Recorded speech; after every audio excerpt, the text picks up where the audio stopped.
नहीं करेगा, आज पहचान कर लेगा और 10 दिन के बाद से कुछ हो जाएगा, इसमें पहचान भी नहीं करेगा। पता नहीं क्यों। समांतर प्लेट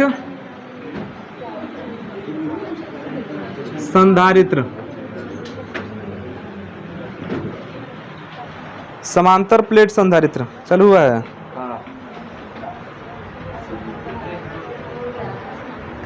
समांतर प्लेट संधारित्र हम लोग कल पढ़े थे संधारित्र के प्रकार, और संधारित्र के लिए उसका संधारित्र का सिद्धांत पढ़े थे ना।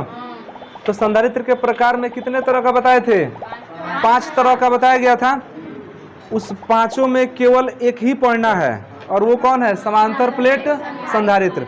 तो समांतर प्लेट संधारित्र होता क्या है कि 2 समांतर प्लेटें होती हैं, माने ऐसा संधारित्र होता है जिसमें कितने प्लेटें होती हैं? 2 प्लेटें होती हैं, और दोनों प्लेटें एक दूसरे के समांतर होती है। इसके नाम से स्पष्ट है, समांतर प्लेट संधारित्र। मतलब वो संधारित्र जो 2 समांतर प्लेटों से मिलकर बना होता है, समांतर प्लेट संधारित्र कहलाता है। और संधारित्र का मतलब क्या होता है? आवेश को जो क्या करे? स्टोर करे। जैसे मान लीजिए कि ये 2 प्लेट दोनों अलग अलग हो जाएगा, ये तो काफी बड़ा हो गया। उसमें से 2 डिब्बा उतार लीजिए। हाँ 2 डिब्बा। चलिए, ये हमारा 2 प्लेट है, और दोनों प्लेट को क्या कर, अच्छा दोनों बराबर लंबाई चौड़ाई मोटाई हर चीज़ क्या है? बराबर है। तो जो दोनों प्लेट होंगे उसकी लंबाई चौड़ाई मोटाई हर जगह क्या होगी? बराबर होगी। और दोनों बराबर धातु का होना चाहिए। ये नहीं कि एक लोहा का ले लेंगे, कापर का ले लेंगे, नहीं, दोनों एक समान धातु का होना चाहिए। तो दोनों समांतर प्लेटों को कुछ दूरी पर अगर हम व्यवस्थित कर दें, और इनको बैटरी से चाहे जैसे भी AC DC जिससे भी जोड़ना है उसको जोड़ेंगे, तो इसके अंदर आवेश को क्या करेगा? वो स्टोर कर लेगा, एकत्रित कर लेगा। तो किसका काम करेगा? वो संधारित्र का। तो समांतर प्लेट संधारित्र होता क्या है? तो यह 2 समांतर प्लेटों से बना हुआ संधारित्र होता है। अब इसमें देखिए इस तरह से होता है समांतर प्लेट संधारित्र। टेढ़ा हो गया। 2 प्लेट होता है इसमें, और दोनों प्लेट अल्प दूरी पर रहते हैं। यहाँ पर थोड़ा ज़्यादा दूरी दिखाया जा रहा है ताकि समझ में आए, लेकिन इनकी दूरी क्या होती है? अल्प होती है। ये अल्प दूरी पर रहते हैं। और दोनों एक दूसरे कैसे होते हैं? समांतर होते हैं। इनकी विशेषता क्या होती है?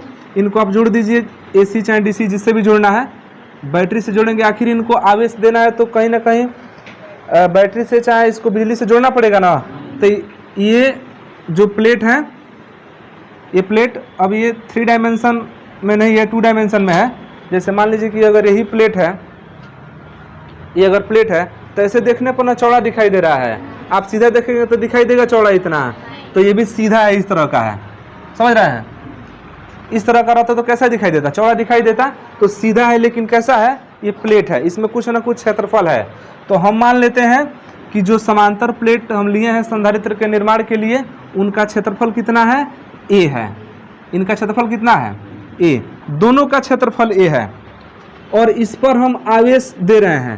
तो आवेश देंगे तो आवेश को इकट्ठा करेगा, और जब ये आवेश को इकट्ठा करेगा तो इसका विभव क्या होगा? बढ़ेगा। हम लोग पढ़े हैं ना कि जब चालक को आवेशित किया जाता है तो उसके विभव में क्या होती है? वृद्धि होती है। तभी हम लोग पढ़े थे कि उस समानुपाती भी समानुपाती का चिन्ह रहता तो नियतांक C आया था। तो उस तरह से ये जब संधारित्र है तो इसको आवेश देंगे तो इसका कुछ ना कुछ विभव होगा। तो हम इसको +Q आवेश देते हैं। कितना Q आवेश दे रहे हैं? +Q। तो इस पर कितना उत्पन्न हो जाएगा? -Q। कल संधारित्र के सिद्धांत में पढ़ा गया था कि एक पर जितना आवेश देंगे प्लस में, दूसरा पर उतना ही माइनस में उत्पन्न हो जाता है। तो ये प्लस इस पर दे दिए। अब देखिए चित्र बनाएंगे ना, तो जितना प्लस बनाएंगे उतना ही क्या बनाएंगे? माइनस भी आप उतना ही बनाएंगे। गिनती में मतलब दोनों क्या होना चाहिए? बराबर होना चाहिए। तो ये आपका समांतर प्लेट संधारित्र हुआ। और इस समांतर प्लेट संधारित्र को कितना आवेश दिया गया है? Q। तो इसका विभव कितना हो गया है? V। मान लेते हैं विभव कितना हो गया है? V। दोनों का प्लेट के बीच में कितना विभव है? V। हमको क्या निकालना है कि समांतर प्लेट संधारित्र की जो है धारिता कितनी होती है, उसी के लिए सूत्र निकालना है। परिभाषा कौन पूछता है परीक्षा में? परिभाषा नहीं पूछेगा। पूछेगा कि समांतर प्लेट संधारित्र की धारिता के लिए सूत्र ज्ञात कीजिए या सूत्र का निगमन कीजिए। परिभाषा में क्या है? परिभाषा में कुछ नहीं है। वह संधारित्र जो दो समांतर प्लेट से मिलकर बनते हैं उसे क्या कहते हैं? समांतर प्लेट संधारित्र। इसमें तो कुछ है नहीं, लेकिन समांतर प्लेट संधारित्र की धारिता के लिए फार्मूला क्या होगा, यही मेन चीज है। तो समांतर प्लेट संधारित्र की धारिता को ज्ञात करने के लिए क्या चाहिए? Q चाहिए और V चाहिए। यही ना चाहिए जी, Q चाहिए और V चाहिए। दो चीज पता होना चाहिए, क्योंकि आप जानते हैं C इक्वल टू फार्मूला होता है Q बाई V। तो Q आवेश तो हम दिए ही है इसको, तो उस आवेश को देने से कितना भी उत्पन्न हुआ है वह अगर हमको ज्ञात हो जाए तो भी का मान ले आके रख देंगे। जो भी गुणा भाग करना होगा, कटाना होगा, कटा देंगे। सी का मान क्या हो जाएगा? निकल जाएगा। तो मेन काम है यहाँ पर क्या निकाल देना? भी को निकाल देना। तो हम क्या किए हैं कि हमारे पास दो प्लेट हैं जिनसे हम क्या बनाए हैं? समांतर प्लेट संधारित्र बनाए हैं। दो प्लेट हैं, उनका क्षेत्रफल कितना है? ए है। दोनों का क्षेत्रफल कितना है? ए है। और दोनों प्लेटों को स्मॉल डी दूरी पर व्यवस्थित किया गया है। अल्प दूरी कितना पर?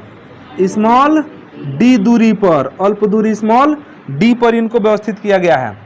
और इस संधारित्र को हम कितना आवेश दिए हैं? Q। तो एक प्लेट पर Q आवेश दिए हैं तो दूसरा प्लेट पर माइनस Q आवेश उत्पन्न हो गया है। और जब दो आवेश उत्पन्न हुआ, दो प्रकार का विपरीत आवेश उत्पन्न हो गया, तो इसके बीच में क्या उत्पन्न हो जाएगा? विभव। हम लोग पहले से भी जानते हैं कि जब संधारित्र को आवेशित करते हैं तो उसका विभव क्या होता है? बढ़ जाता है। तो कुछ न कुछ हो जाएगा। तो विभव बढ़ के कितना हो गया है? भी। तो हमको यही भी ज्ञात करना है। हम मान लेते हैं इस संधारित्र की धारिता कितना है? C है। तो यहाँ पर लिखा जाएगा कि माना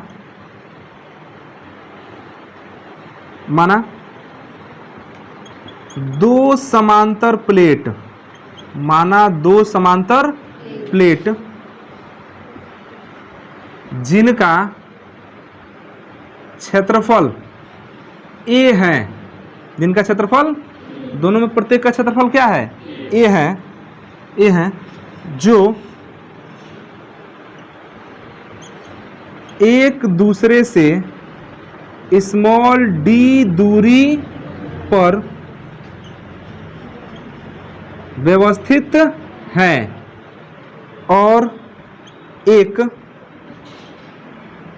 दिखाई देगा जी नीचे, और एक संधारित्र का, एक लाइन है, निर्माण करती हैं। और एक संधारित्र का निर्माण करती हैं। कितना दूरी पर है? स्मॉल डी दूरी पर। दो समांतर प्लेट हैं जिनका क्षेत्रफल कितना है? A है। एक दूसरे से कितना दूरी पर है? D दूरी पर, स्मॉल d दूरी पर। और एक समांतर प्लेट संधारित्र का, चाहे से संधारित्र का निर्माण करती हैं। अब हम इसको कुछ आवेश देंगे।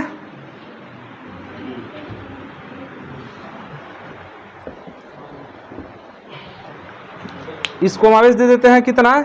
Q। माना समांतर प्लेट संधारित्र को Q आवेश दिया जाता है। Q आवेश दिया जाता है, जिससे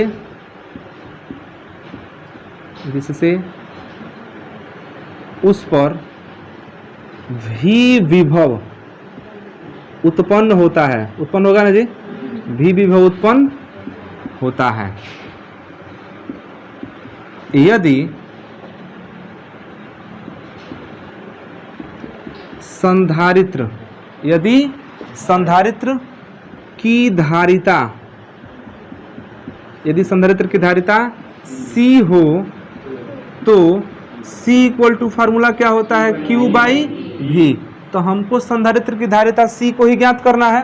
तो Q आवेश तो हम दे दिए हैं, लेकिन हम कितना विभव मान रहे हैं? V को ही हमको क्या कर देना है? निकाल देना है।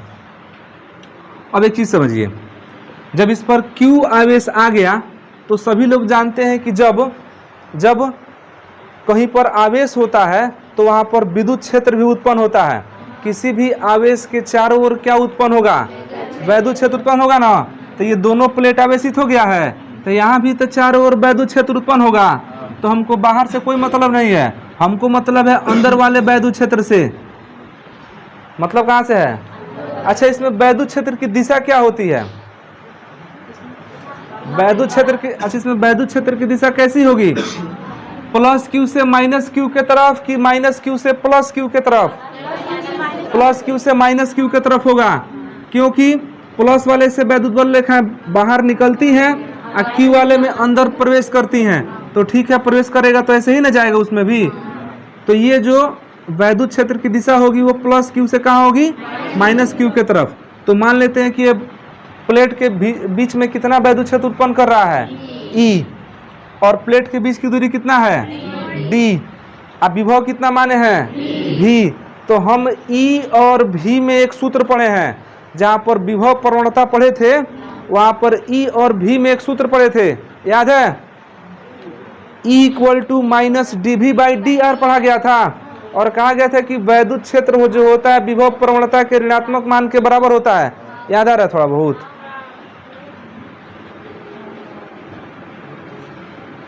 लिखेंगे माना समांतर प्लेट संधारित्र के बीच में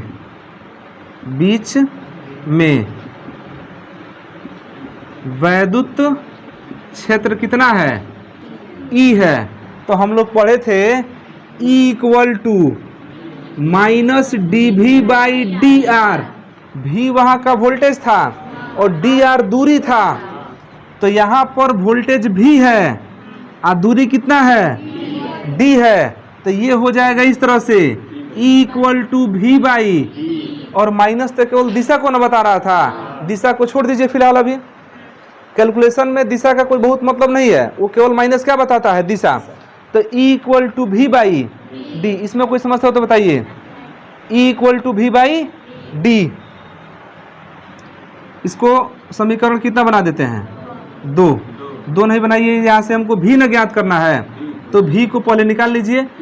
भी इक्वल टू हो गया ई इंटू, लेकिन सबसे बड़ी समस्या ये है ना कि हम वैद्युत क्षेत्र ई को मान के ले आए हैं। देख रहे हैं, माना समांतर प्लेट संधारित्र के बीच में वैद्युत क्षेत्र ई है, तो मानने से कुछ नहीं हो जाएगा, हमको यहाँ पर ई का मान भी क्या करना पड़ेगा? ज्ञात करना पड़ेगा। तो यहाँ पर ई का मान ज्ञात किया जाएगा। तो फिलहाल अभी आप इतना लिख लीजिए। अच्छा, जितना लिखे इसमें कोई समस्या नहीं ना है? हम यहाँ पर इतना सब प्रोसेस क्यों कर रहे हैं? हम केवल भी के मान के लिए प्रोसेस कर रहे हैं, क्योंकि समांतर प्लेट संधारित्र की धारिता C निकालना है तो Q बाई भी चाहिए। Q आवेश दिया गया है, जब सवाल पूछेगा तो उसमें कहेगा कि 10 कूलाम चाहे 20 कूलाम चाहे 50 कूलाम आवेश का किए हैं, दिए हैं, तो Q का मान दिया रहता है। लेकिन कितना मान देने पर कितना भी उत्पन्न हो गई तो पता नहीं है। तो हमको भी को ज्ञात करने के लिए हम क्या किए हैं कि माना समांतर प्लेट संधारित्र के बीच में वैद्युत क्षेत्र कितना है? ई है। तो ई और भी में एक रिलेशन होता है, ई इक्वल टू भी बाई डी। तो भी इक्वल टू हो गया ई इंटू डी। अब हमको क्या ज्ञात करना है? ई ज्ञात करना है, और ई ज्ञात करके उसको ले आके इसमें रख देंगे तो क्या मिल जाएगा? भी मिल जाएगा। इस भी को उठाए कहाँ रख देना है? समीकरण 1 में। तो समांतर प्लेट संधारित्र की धारिता मिल जाएगी। इतना लिखिए।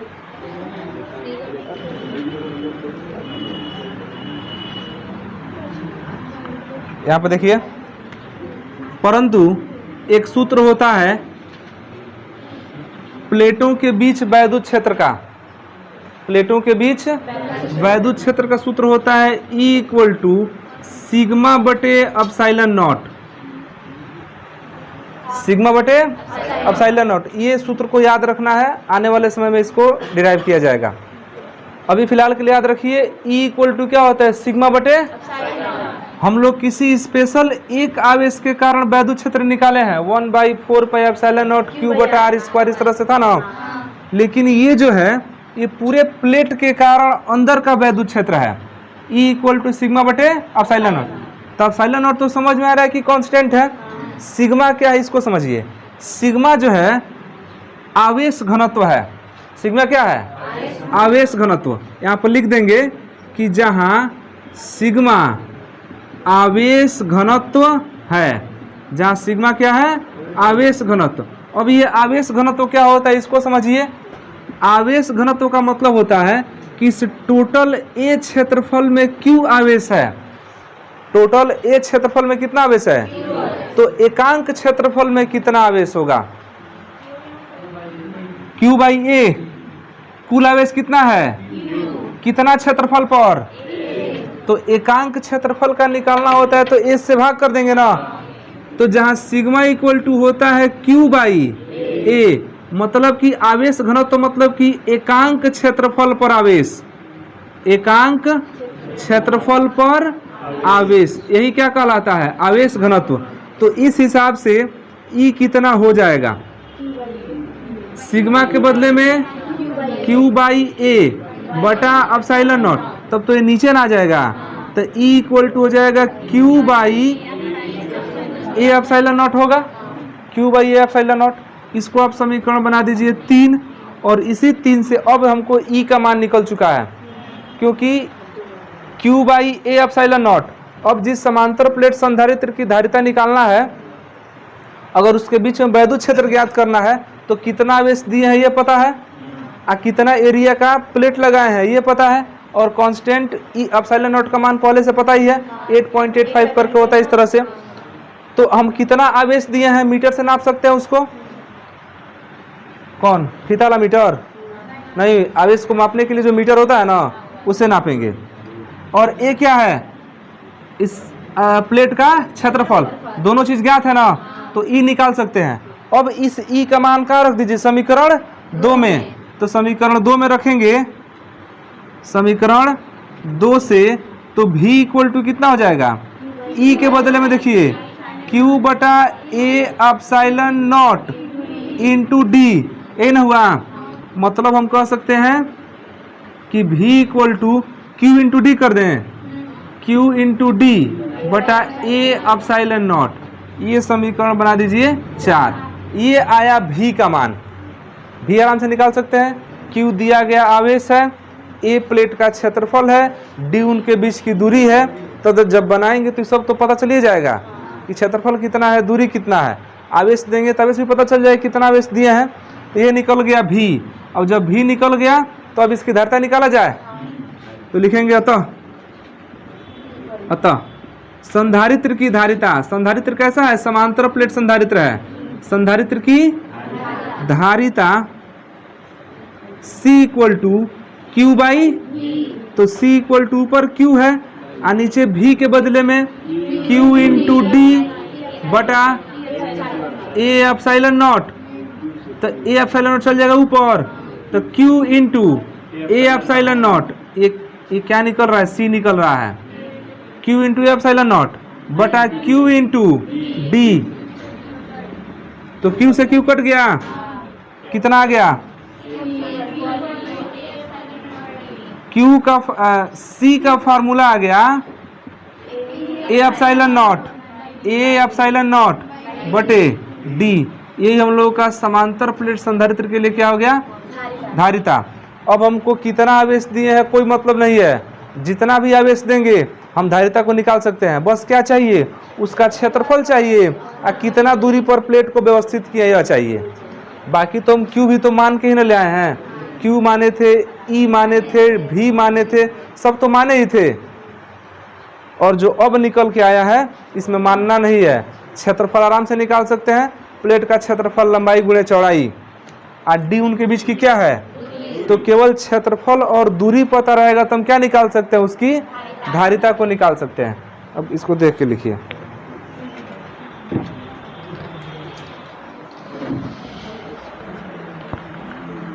मात्रक क्या होगा? फैराड होगा। जाएगा ना। दोनों समांतर प्लेट संधारित्र हैं, और इसके बीच में फिलहाल में भी तो वायु है, तो वायु के लिए k का मान 1 होता है। तो फिर यहाँ 1 रखिए चाहे नहीं रखिए कोई फर्क पड़ेगा नहीं। लेकिन अगर दूसरा कोई माध्यम आ जाए तो उसके लिए k का मान क्या हो जाता है? बदल जाता है। तो सूत्र वही रहता है, C equal to A epsilon naught, बस उसमें क्या लगा देते हैं? k बटे डी। तो अगर कोई बीच में ऐसा माध्यम आ जाए जिसका परावैद्युतांक कितना हो? k हो, तो C इक्वल टू हो जाता है ए epsilon naught k by D. अब जो सवाल देगा ना, तो सवाल में परावैद्युतांक के का मान क्या कर देगा, दे देगा। तो उसमें ज़्यादा याद करने की ज़रूरत नहीं है कि परावैद्युतांक कितना होता है। सवाल देगा, जब भी देगा तो उसका मान क्या कर देगा, दे देगा। नहीं देगा, क्यों नहीं देगा?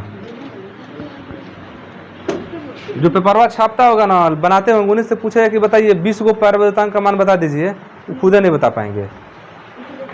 हाँ, जैसे लघुगणक में देखते हैं कोई सवाल देता है तो उसका मान दे देता है ना, उसी तरह ये परावैद्युतांक का मान दे देता है। परावैद्युतांक का मान निकालना पड़ता है, कैलकुलेशन कर कर क्या करना पड़ता है, निकालना पड़ता है।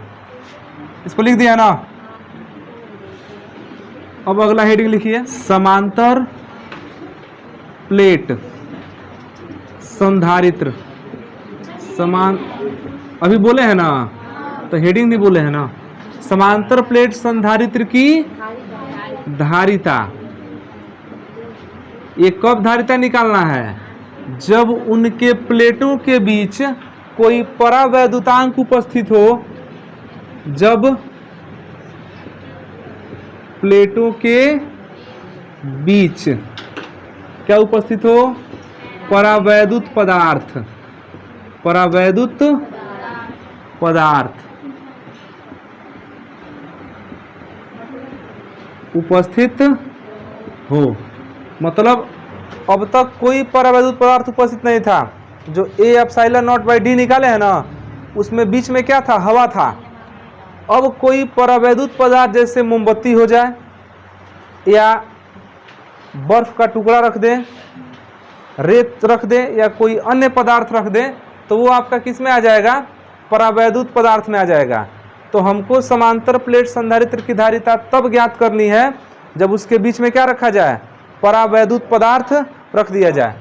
तो एक समांतर प्लेट संधारित्र यहाँ पर हम बना रहे हैं। पहले ये आपका हो गया समांतर प्लेट संधारित्र। एक का नाम x देते हैं, दूसरे का नाम y। दोनों का क्षेत्रफल a है। दोनों का क्षेत्रफल कितना है, a है। इनके बीच की दूरी d है। दूरी कितना है, d है, जैसे पहले माने थे। लेकिन इसमें हम एक परावैद्युत पदार्थ रख दे रहे हैं, मोमबत्ती मान के चलिए। क्या रख दिए, मोमबत्ती। तो कुछ ना कुछ मोमबत्ती का मोटाई होगा ना। तो जो हम परावैद्युत पदार्थ इसमें रख रहे हैं ना, हम मान ले रहे हैं कि उसकी मोटाई कितनी है, t है। तो जो पूरा प्लेट के बीच में का दूरी डिस्टेंस है, उसमें से तो t में केवल क्या उपस्थित है, मोमबत्ती। दूरी कितना है, तो क्या कुल दूरी d में हवा है, नहीं। हवा जो है उस अब t को छांट देंगे ना, t के बदले छोड़ करके जो बाकी है वहां पर ना हवा है। मतलब कह सकते हैं कि d माइनस टी में क्या है, हवा है, और d पर क्या है आपका जो परावैद्युत पदार्थ है वह है। इसका मतलब ये हुआ कि जब दोनों प्लेट पर हम आवेश देंगे तो विभव इसमें बढ़ेगा। तो इसका जो विभव होगा ना, वो दो तरीके से विभव यहाँ पर निकालेंगे। एक तो हम निकालेंगे इसके खाली वाला जगह में, और दूसरा कहाँ होगा, ये परावैद्युत पदार्थ में। उसको छोड़ दीजिए, वैद्युत क्षेत्र होगा ना, जब इस पर हम आवेश देंगे, इसको मान लीजिए क्यू आवेश दे दिए, ये स्वतः कितना बना लिया, माइनस क्यू। तो जब इसको हम आवेश दे रहे हैं तो अपने अंदर वैद्युत क्षेत्र उत्पन्न करेगा। तो कुछ वैद्युत क्षेत्र खाली स्थान में उत्पन्न करेगा, और अब उससे थोड़ा सा अलग उत्पन्न करेगा किस में, जो आपका मोमबत्ती जो टी मोटाई का परावैद्युत पदार्थ रखा गया ना, वहाँ पर वैद्युत क्षेत्र उत्पन्न करेगा। तो दोनों में अलग अलग वैद्युत क्षेत्र उत्पन्न होगा, खाली जगह में अलग होगा, और जो आपका परावैद्युत पदार्थ मोमबत्ती रखे हैं इसमें वैद्युत क्षेत्र क्या होगा, अलग होगा। तो जो पिछला वाला हेडिंग में हम एक बार वैद्युत क्षेत्र ई निकाले थे, अब इसमें कई बार निकालना पड़ेगा, 2 बार निकालना पड़ेगा। तो 2 बार ई निकलने के कारण हमको 2 बार विभव भी निकालना पड़ेगा। विभव 2 बार ना होगा, क्योंकि बीच में आके डिस्टर्ब किया है ना। तो विभव कितना बार निकालेंगे, 2 बार निकालेंगे। और कुल विभव जब निकालना होगा तो दोनों क्या कर देंगे, जोड़ देंगे। तो यहाँ पर लिखा जाएगा कि माना 2 प्लेट x तथा y जिनका क्षेत्रफल ए है एक दूसरे से डी दूरी पर स्थित हैं तथा एक समांतर प्लेट संधारित्र का निर्माण करते हैं। ठीक, अब समांतर प्लेट संधारित्र के बीच में क्या किए हैं, टी मोटाई का एक परावैद्युत पदार्थ रख दिया गया है। तो लिखेंगे समांतर प्लेटों के बीच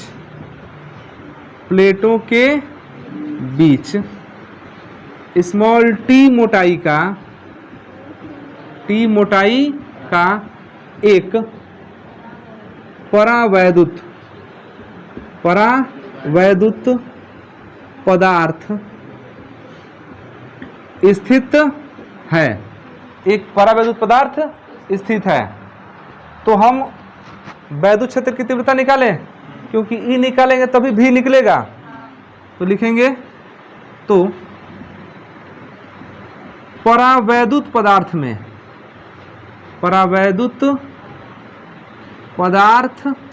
में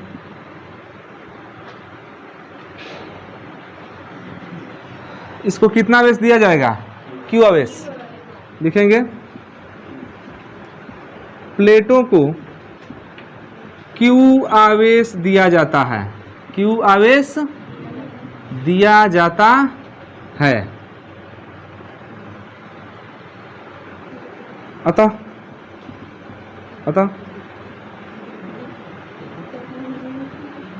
कहाँ निकाले, पहले परावैद्युत में निकाल देते हैं। अतः परावैद्युत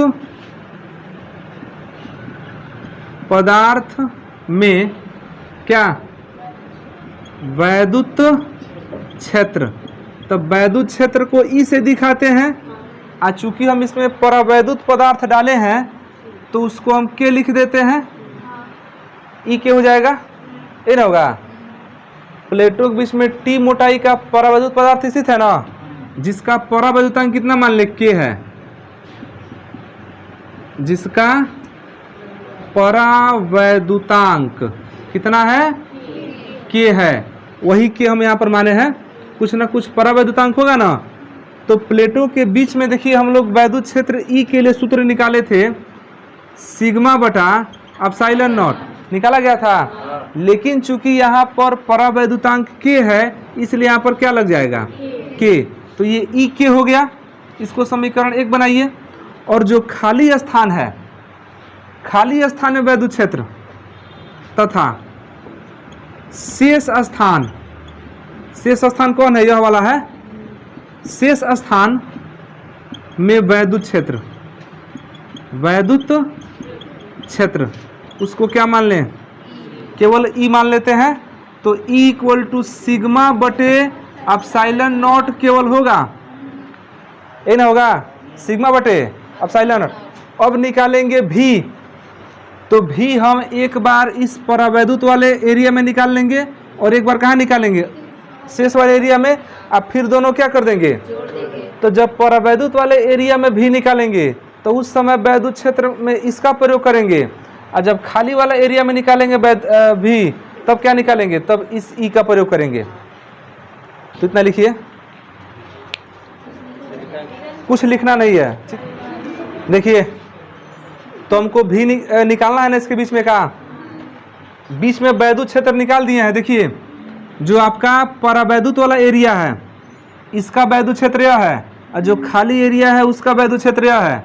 तो हम कुल विभव निकालते हैं। तो यहाँ पर लिखेंगे प्लेटों के बीच कुल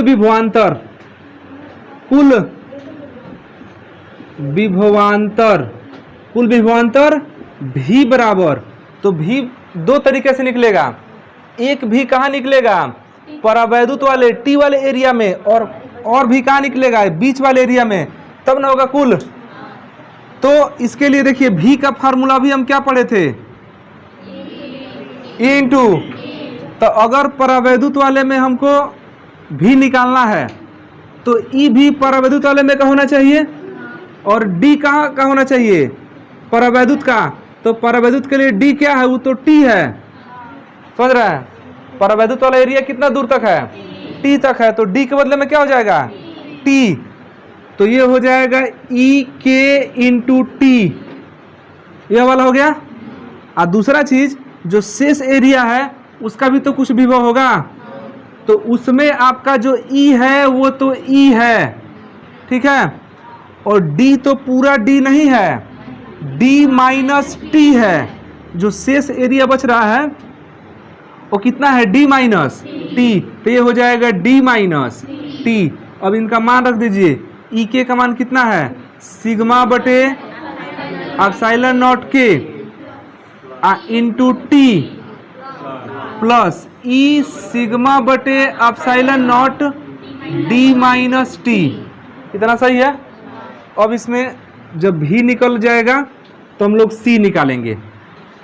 तो ये हो जाएगा भी इक्वल टू, कुछ कॉमन हो रहा है, सिग्मा बटे एप्सिलॉन नॉट, सिग्मा बटे एप्सिलॉन नॉट कॉमन हो रहा है, क्या बच रहा है, T बाई के बच रहा है। देखिए T बाई के ये निकल गया, प्लस D माइनस T, ये ना बच रहा है, D माइनस T। ये हम लोग का भी निकल गया, समीकरण कितना बनेगा, 3 बनेगा। ये हो गया हम लोग का भी। अब जब भी निकल गया तो क्या चाहिए, C चाहिए ना। अब लिखेंगे कि यदि संधारित्र की धारिता, संधारित्र की धारिता C हो तो C इक्वल टू होता है Q by V, C equal to Q by V. तो Q ठीक है जहाँ है वहाँ पर, भी के बदले में सिग्मा बटे एप्सिलॉन नॉट T बाई के आप प्लस D माइनस T, यही ना होगा। अच्छा Q का भी हम लोग फार्मूला निकाले थे, Q नहीं सिग्मा, इसका सिग्मा का Q बाई ए आया था Q बाई ए। तो यहाँ से अगर Q लिखना होगा तो सिग्मा इंटू ए लिख सकते हैं। तो ये जो Q लिखे है ना, इस Q को हटा दीजिए और क्या लिख दीजिए, सिग्मा इंटू, फायदा होगा कि सिग्मा सिग्मा कट जाएगा, ये क्या हो जाएगा, थर्ड बटा एप्सिलॉन नॉट कहाँ चल जाएगा। तो C equal to A epsilon naught, पिछले वाले में आया था, और बटे T by K plus D minus T। यह जो निकला है, ये निकला है आपका संधारित्र की धारिता। कब, जब बीच में T मोटाई का क्या कर दिया जाए, परावैद्युतांक लगा दिया जाए। अच्छा अगर मान लिया कि T मोटाई का परावैद्युतांक है, अगर परावैद्युतांक लगाए ही नहीं, इसमें एकदम हटा दें, तब तो T 0 हो जाएगा। तब T क्या होगा, तो 0 रख देंगे तो पुराना वाला सूत्र मिल जाएगा, A epsilon not by D. तब जब परावैद्युतांक नहीं है, तब परावैद्युतांक नहीं है तो T खत्म हो जाएगा। अरे जब नहीं रहेगा तो मोटाई 0 ना है, तो T के बदले में क्या रहते हैं, 0। तो फिर पहला वाला सूत्र मिल जा रहा है ना, C इक्वल टू क्या मिल जाएगा, A epsilon not by D मिल जा रहा है। तो इस सूत्र से हम लोग वो वाला सूत्र प्राप्त कर सकते हैं। उतारिए।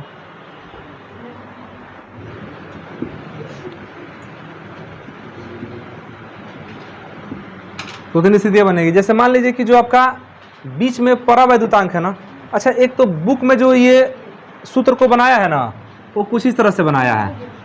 बुक में सूत्र को बनाया इस तरह से है, C equal to A epsilon not by D को पहले रखा है D, ठीक है, और उसके बाद से रखा है माइनस T, ठीक है, और तब रखा है प्लस T बाई, तो बात एक ही है।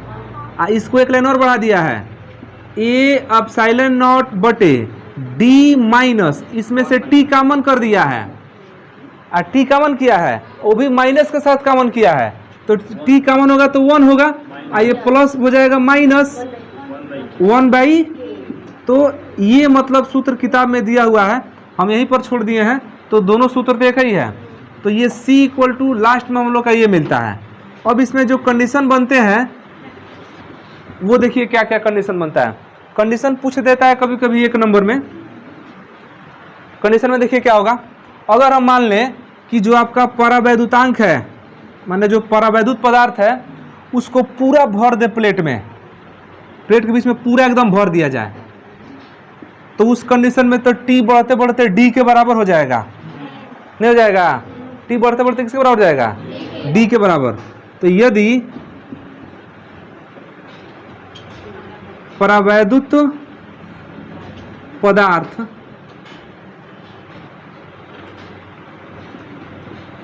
प्लेटों के बीच पूरा भरा हो, पूरा भरा हो, तब तो जो D है वो क्या बन जाएगा? पूरा भर लेगा तो D कहाँ रहेगा? D के बदले में कौन आ गया? तो उस कंडीशन में D के बदले में क्या रखना पड़ेगा? T रखना पड़ेगा। तो जब D के बदले में T रखेंगे तो C equal to A epsilon not by, तो थोड़ा सा ऊपर मान रख दें, अरे यही चीज तो यहाँ पर है, तो D के बदले में क्या रखना है? T, तो T माइनस टी हो जाएगा, अब प्लस T तो ही है वहाँ पर T बाई के, तो T माइनस टी आ प्लस T बाई, यहाँ पर मान रखेंगे तो गुणा करना पड़ेगा, चलिए यहीं पर रख देते हैं। तो D के बदले में रखिए T माइनस टी, अंदर 1 माइनस 1/k, तो C equal to A epsilon naught बटा T, T एक है minus T, minus minus T में 1 से गुणा करेंगे तो T/k, यही ना आ गया? तो T से T थर्ड बटा कहाँ चल जाएगा? तो C equal to A epsilon naught K by T। ये कब के लिए सूत्र है?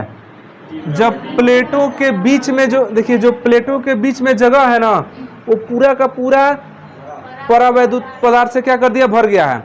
और परावैद्युत पदार्थ का मोटाई कितना तब हो जाएगा? T के बराबर। जो D है वो T के बराबर हो जाएगा, अरे जो D है उतना क्या भर जाएगा? T। ये सूत्र हो जाएगा। अगर मान लीजिए कि परावैद्युत जो पदार्थ है वो बिल्कुल हटा करके क्या कर दें? खाली कर दें, तब तो वही मेन फार्मूला आ जाएगा जो हम पिछले बार बताए थे।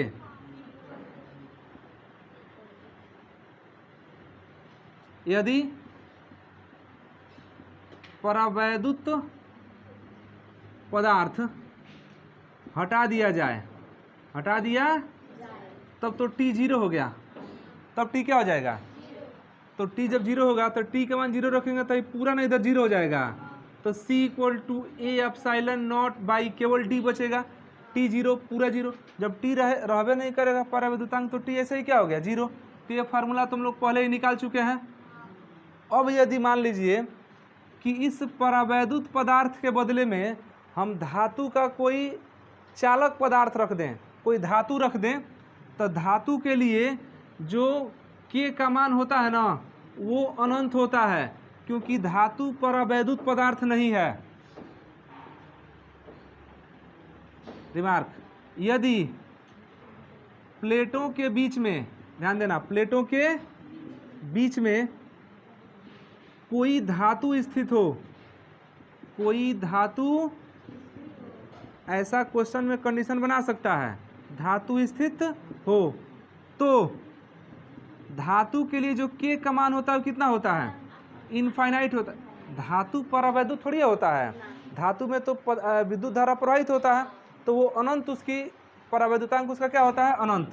तो उस कंडीशन में जब C निकालेंगे तो अनंत रखेंगे यहाँ पर किसके बदले में? K के बदले में, तो A epsilon not by D minus T into 1 minus 1/इनफाइनाइट, और जिसके नीचे इनफाइनाइट आता है वो पूरा पद 0 हो जाता है। 1/इनफाइनाइट क्या हो जाएगा? 0। तो तो 1 में से 0 घटेगा तो 1 ही बचेगा। तो C equal to A epsilon naught बटा D माइनस टी, केवल यही बचेगा, क्योंकि देखिए D माइनस टी तो रहेगा, 1 माइनस 0 तो 1 माइनस 0 1 बचेगा, और 1 से T में गुणा करेंगे तो कोई फर्क पड़ेगा नहीं। तो C equal to A epsilon not by D minus T. तो ये 2-3 अलग अलग कंडीशन है जो अगर सवाल में पूछा जाता है तो सूत्र हम यहाँ से निकाल कर रखेंगे। इसको लिख लो।